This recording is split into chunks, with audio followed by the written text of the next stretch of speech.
अस्सलामु अलैकुम वरहमतुल्लाहि ताला वबरकातुहू। मैं हकीम मोहम्मद अंसारुल क़ादरी, AM क़ादरी दवाखाना, अमरोहा बस स्टैंड पाकबड़ा। मैं आज जो अपने अज़ीज़ों की कुछ फरमाइश और कुछ मशवरे पर ये वीडियो आपके सामने रख रहा हूँ। एक अहम मालूमात। कुछ दोस्तों ने ये सवाल किया कि बवासीर क्यों होती है, बवासीर होने की वजह क्या है, इसके लक्षण क्या हैं और इसका इलाज क्या है। बस इस ताल्लुक़ से मुझे चंद मिनट बात करनी है। और हमारे कुछ अज़ीज़ ऐसे भी हैं कि जो बवासीर हो जाती है, उनको पता भी नहीं चलता कि ये हो क्या गया है, और फिर भी उनका ज़िंदगी का वही रोज़मर्रा की वही ज़रूरत है, वही काम, वही खाना, वही पीना उनका बरकरार रहता है, कोई एहतियात नहीं होती। फिर उसके बाद उनको मोतबर इलाज भी नहीं मिलता है और वो ख़ुद अपने आप में भी एहतियात भी नहीं कर पाते हैं। तो मैं ये बताने लगा हूँ कि आखिर ये बवासीर होती क्यों है।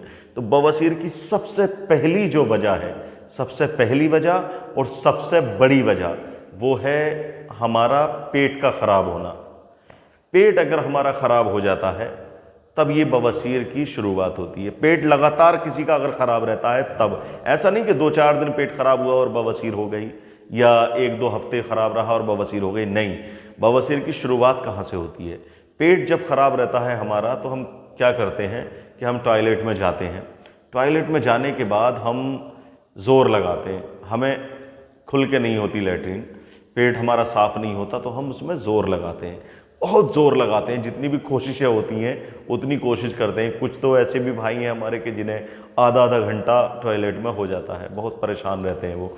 तो ज़ोर लगाने से होता क्या है, जो हमारी मिक़द में पखाने की जो जगह है हमारी, उसको मिक़द भी कहते हैं, तो उसके अंदर जो गूदा होता है, जिसको बड़ी आंत का मुंह भी जाना जाता है, तो वो गूदा होता है जिसको कांच भी कहा जाता है।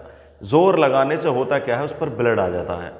ज़ोर लगाने से ब्लड आ जाता है उसमें, जैसे ही हम ज़ोर लगाएंगे तो उसमें ब्लड आ जाएगा, सूजन आ जाएगी। बस यहाँ से शुरुआत होती है बवासीर की। फिर जब वो बंदा वहाँ से फारिग होकर के बाहर निकलता है तो एक आलकस जैसा रह जाता है कि अभी मुझे जाना चाहिए दोबारा, लेकिन वो सिर्फ आलकस ही होता है, टॉयलेट नहीं आती है।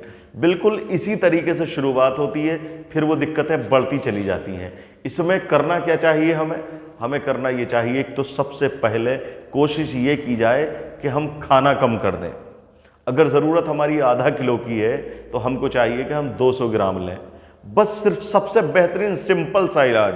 यूँ तो आप अगर तुरंत ही दवाओं की तरफ रुख कर लेंगे तो यूट्यूब पे लाखों हकीम ऐसे बैठे हुए हैं जो आपको तबाह बर्बाद करने की ठाने बैठे हैं। बस आप दवाई ले सें और खाना शुरू कर दें। लेकिन मेरे भाई, जब तक खाने पीने में एहतियात ना होगी, यकीन जानिए आप सोना कूट करके भी अगर आप खाएं तो फ़ायदा नहीं हो सकता, चाहे आप कागज़ पर लिख करके रख लें। सबसे अहम जो है उसके लिए, बवासीर के लिए, वो एहतियात ही है, परहेज़ ही है। तला भुना आप बिल्कुल बंद कर दें, फौरी तौर पे बंद कर दें। आप खाना कम कर दें। अगर आपको आधा किलो की ज़रूरत है तो 250 ग्राम खाएं, चाहे भले ही 3 घंटे के बाद में फिर खा लें, कोई मसला नहीं है, लेकिन आप फुल पेट भर के खाना ना खाएं। लैट्रीन में अगर आपको प्रेशर आए तब आप टॉयलेट के लिए जाएं, वरना आप बिल्कुल ना जाएं। अगर आपको प्रेशर नहीं बन रहा है तो आप बिल्कुल मत जाइएगा।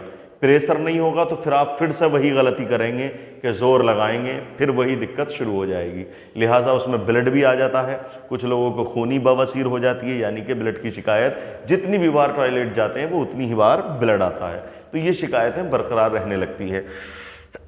लेकिन होता क्या है, होता यह है कि जब उसमें यही चलता रहता है तो उसमें बाज़ मरतबे वो मस्सों का रुख इख्तियार कर लेती हैं, बाज़ मरतबे वो खूनी बवासीर बन जाती है, बाज़ मरतबे जो है उसमें और फिशर जैसी बहुत ही घातक समस्याओं का शिकार बंदा हो जाता है। तो लिहाजा इन सब से बचने के लिए हमें चाहिए कि हम एहतियात करें, खाने पीने का ध्यान रखें और ज़्यादा ना खाएं। बाहर की जो तली हुई चीज़ें होती हैं, ऑयली चीज़ें होती हैं, उनको बिल्कुल फौरी तौर पे बंद कर दें, तभी आप इस बीमारी से छुटकारा पा सकते हैं। हाँ, तो अब ये मैंने बवासीर के ताल्लुक से बताया कि बवासीर होती क्यों है, लेकिन अब इसका इलाज क्या है ये सुन लें आप। देखिए, होता क्या है, डॉक्टर की तरफ रुझान करते हैं कुछ लोग, तो कुछ लोग सर्जन की तरफ रुझान करते हैं। हालांकि मैं उनका मुखालिफ नहीं हूँ। अगर कोई अच्छा सर्जन है और उसको अच्छे से उसको अगर देख ले तो बहुत अच्छी बात है, वरना मेरे पास सुबह से शाम तक 2, 4, 6 लोग पर डे वो आते हैं जो पहले ऑपरेशन करा चुके हैं, पहले ऑपरेशन करा चुके हैं और वो बहुत परेशान है।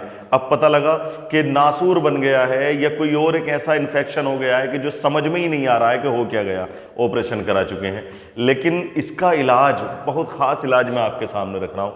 आप मार्केट से रोगन बर्क ले लें, रोगन बर्क मिल जाता है मार्केट में।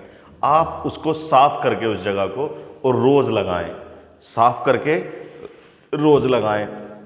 दूसरा, खाने की अद्वियात में भी आप किसी पंसारी के पास जाएं और हार सिंगार के फूल ले लीजिएगा। हार सिंगार आसानी से मिल जाता है, हार सिंगार, ये फूल ले लेंगे आप। और नीम, तुख्मे नीम लेंगे, नीम का बीज, नीम की जो निवोली होती है उसके अंदर का जो बीज है, ये भी पंसारी के पास मिल जाता है।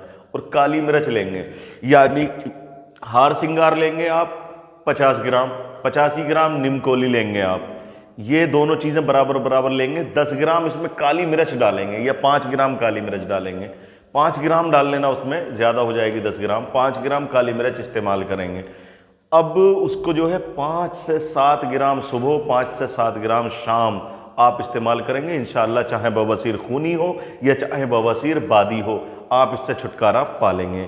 लेकिन अगर फिर भी 1% अगर आपको ये शिकायत बरकरार रह जाती है तो आप मुझसे रब्ता करें। मैं आपका अजीज़, आपका दोस्त हकीम अंसारुल कादरी, AM कादरी दवाखाना पाकबड़ा।